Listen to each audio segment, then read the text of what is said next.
kulanti wacan oo wanaagsan daawadayaal saacadu waa 2:16 daqiiqo xilliga geeska Afrika ku soo dhawaada qodobada wararka janalka xusuus joog media qodobada caawan idin haynana waxa kamida dil ka dhacay suuqa bakaaraha iyo faahfaahin dheeraad oo ka soo baxaya faahfaahin kala duwan oo ka soo baxaya xildhibaan lagu dilay magaalada Gaalkacyo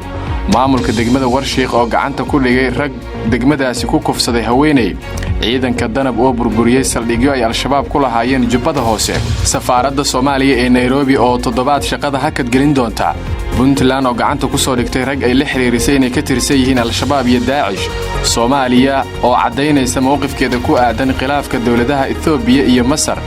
iyo guddoonka golaha shacabka oo la kulmay guddiga dhameystirka xeerarka sharciga doorashooyinka qaranka halkani waa channelka xusuus joog media fadlan hadii aad ku cusub tahay channelka waxaan ka dalbanaynaa inaad subscribe inoo saarto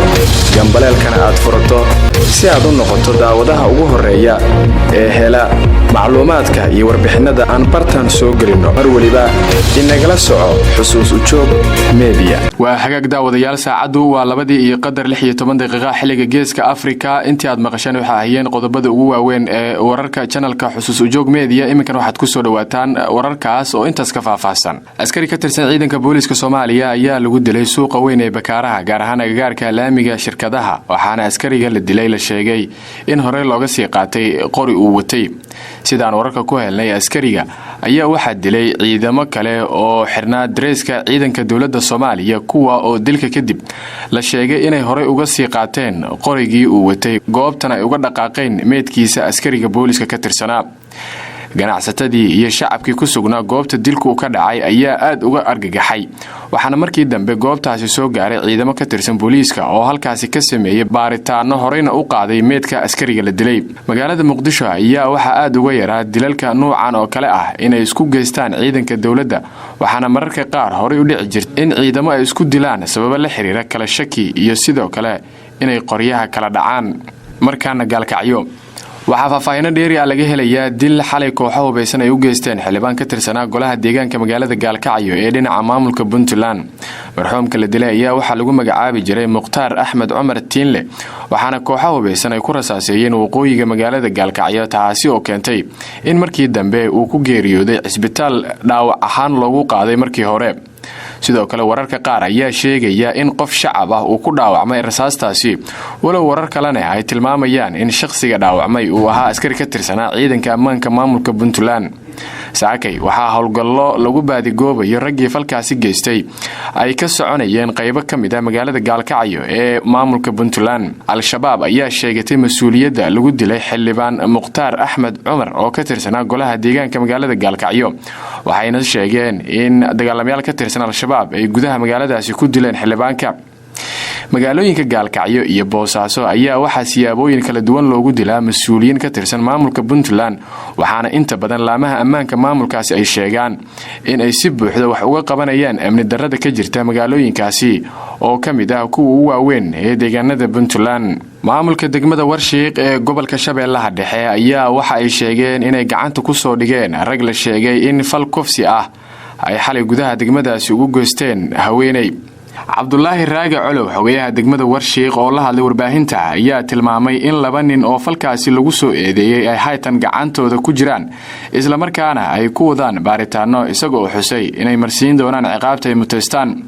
sidoo kale xogayaha oo si hadlay ayaa sheegay in ragga kufsiga geystay uu mid kamid ah hubeysnaa waxa uu hoosta ka xariiqay in raggani ay yihiin maleeshiyad hubeysan oo uu tilmaamay in maalmahan ay dadku ku dhibaateynayeen degmadaasi waxa uu sheegay in maamul ahaan ay ka hortag wadeen dhanka kale xogayaha Warshiiq ayaa ka dhawaajiyay in shacabka degmada ay ka gacan siiyeen sidii raggan gacanta ugu soo dhigi lahaayeen waxa uu intaas ku daray in raggan kiiskooda loo wareejin doono heer maxkamadeed bil ka hor ayay ahayd markii sidaan oo kale rag hubeysan ay duleedka degmada Warshiiq ka geysteen dhac iyo kufsi waxaana haatan dhaliil loo jeedinayaa laamaha ammaanka ee degmadaasi faahfaahin dheeraad ah waxay ka soo baxayaan howlgallo iyo duqeymo isbarbar socday oo saacadihii la soo dhaafay ciidamada huwanta ay ka fuliyeen deegaano hoos yimaada gobolka Jubbada Hoose ee koonfurta dalka Soomaaliya howlgallada oo ahaa kuwa qorsheysan ayaa waxa si wada jir ah u fuliyay ciidamada sida gaarka u tababaran ee danab iyo diyaaradaha Mareykanka iyada oo lala beegsaday saldhigyo dagaalyahanada al-shabaab ay ku lahaayeen qaybo kamid ah gobolkaasi. taliyaha ururka shanaad ee ciidamada danab Xasan Maxamed Aadan Ciraaqi oo warbaahinta la hadlay ayaa faahfaahin ka bixiyay weeraradaasi, wuxuuna sheegay inay ku burburiyeen ilaa iyo 3 saldhig oo ay ku sugnaayeen xubno ka tirsan dagaalamayaasha al-shabaab. xasan Ciraaqi oo hadalkiisa sii wata ayaa tilmaamay in saldhigga koobaad ee cagta la mariyay uu ku yaalay tuulada Buula Xaaji, halka labada kale ee al-shabaab ku lahaayeen tuulada Lagta Canoole oo ka tirsan gobolka Jubbada Hoose. sidoo kale taliyaha ayaa intaasi ku daray inay gabi ahaan la wareegeen saldhigyadaasi isla markaana ay haatan ka wadaan baaritaano kala duwan. ugu dambeyn wuxuu sheegay in howlgalkan iyo duqeynta barbar socotay lagu burburiyay 2 gaari oo kala ahaa Toyota Suset iyo Suzuki oo uu tilmaamay in ay la socdeen saraakiil sarsare oo ka tirsanaa al-shabaab isla markaana ay ku jireen kuwa ajaaniba. weli ma jirto wax wara oo ka soo baxay dhinaca iyo dhaqdhaqaaqa al-shabaab oo ay kaga hadlayaan weeraradaasi lagu burburiyay saldhigyo ay ku lahaayeen gobolka Jubbada Hoose. ciidamada huwanta ayaa maalmihii u dambeeyay xoojiyay dhaqdhaqaaqyada military ee ay ka wadaan gobolada Jubbooyinka ee dowlad goboleedka Soomaaliyeed ee Jubbaland. safaarada Soomaaliya ee magaalada Nairobi ayaa muddo 7 ah shaqada hakin doonta si looga fogaado faafidda cudurka coronavirus oo caalamka dhan uu ku faafayo, sababayna in la joojiyo shaqooyinka iyo duulimaadyada kala duwan muddo 7 ah. safiirka Soomaaliya oo fadhiya dalka Kenya Maxamuud Axmed Nuur Tarsan ayaa sheegay in safaaradu ay shaqada hakin doonto muddo 7 ah oo ka bilaabanaysa maalinta Talaadada ah. Danjira Tarsan ayaa ugu baaqay dadka Soomaaliyeed ee ku nool Kenya inay raacaan tilmaamaha dawladda Kenya bixisay iyada oo laga fogaanayo xanuunkaasi. dawladda Kenya ayaa xirtay dhammaan goobaha la isugu yimaado iyadoo ku baaqday in shaqooyinka laga fasaxo dadka laga maarmo amaba xaafadahooda ay ku shaqeeyaan dadkaasi. waa hagaag daawadayaal waxaad daawanaysaan qaybaha dhexe ee warka channelka. iyadoo maalmihii la soo dhaafay magaalada Boosaaso ee xarunta gobolka Bari ee howlgallo ka wadeen ciidamada ammaanka maamulka Puntland ayaa maanta waxay sheegeen in howlgallo kale oo xalay ay fuliyeen ay ku soo qabteen rag ay la xiriiriyeen inay ka tirsan yihiin dhaqdhaqaaqa al-shabaab iyo dagaalamayaasha Daacish. qoraal lagu daabacay bogga ciidamada ammaanka Puntland ee loo soo gaabiyo PSF ayaa waxaa lagu sheegay in ciidamada ammaanka maamulka Puntland ay howlgallo ku soo qabteen rag ay uga shakiyeen inay ka tirsan yihiin dagaalamayaasha Daacish iyo waliba sidoo kale al-shabaab. 17 bishan sidan oo kale howlgallo ciidanka ammaanka Puntland ay ka sameeyeen Boosaaso waxay ku soo qabteen shakhsiyaad ay uga shakiyeen inay xiriir la leeyihiin dagaalamayaasha al-shabaab iyo Daacish ee iyagu ka dagaalama qaybo kamid ah deegaanada maamulka Puntland. weli ma jirto natiijo rasmi ah oo ay soo saareen ciidamada ammaanka Puntland oo ku aadan howlgallada ay Boosaaso ka sameeyeen 17 bishan iyo xalay. howlgalladaasi oo kaliya ay ku sheegeen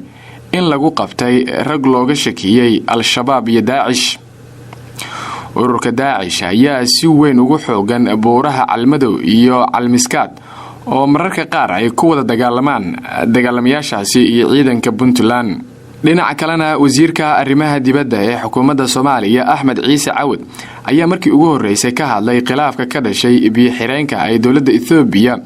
dhisayso ee khilaafka ka dhex abuuray dawladaha Itoobiya iyo Masar. waxa uu sheegay wasiir Cawad in Soomaaliya ay dhexdhexaad ka tahay khilaafka u dhaxeeya labada dawladood ee Masar iyo Itoobiya, wuxuuna meesha ka saaray in Soomaaliya ay labada dhinac mid la safan tahay. wasiirka arrimaha dibadda Soomaaliya ayaa waxba kama jiraan ku tilmaamay in Soomaaliya ay saxiixday taageero wadamada Carabta ay u muujinayso,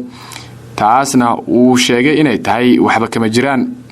dawladda Soomaaliya oo xiriir dhow la leh dawladaha Itoobiya iyo Masar ayay ku adkaatay in dhinac ay la saftaan, waxaana madaxda Soomaaliya ay go'aansadeen in khilaafkan ay dhexdhexaad ka noqdaan. ugu dambeyntiina waxaa xalay magaalada Muqdisho kulan ku yeeshay gudoonka golaha shacabka baarlamaanka federaalka Soomaaliya iyo guddiga dhawaan la magacaabay ee diyaarinta xeerarka dhameystiraya sharciga doorashooyinka qaranka. kulankan ayaa waxaa goobjoog ka ahaa gudoomiye ku-xigeenka koowaad ee golaha shacabka mudane Cabdiwali Ibraahim Muude iyo gudoomiye ku-xigeenka labaad Mahad Cabdalle Cawad, waxaana ay sheegeen in labada dhinac ay isdhaafsadeen xog waraysi ku aadan shaqooyinka laga doonayo maadaama dalka uu doorasho galayo sanadka 2020-2021.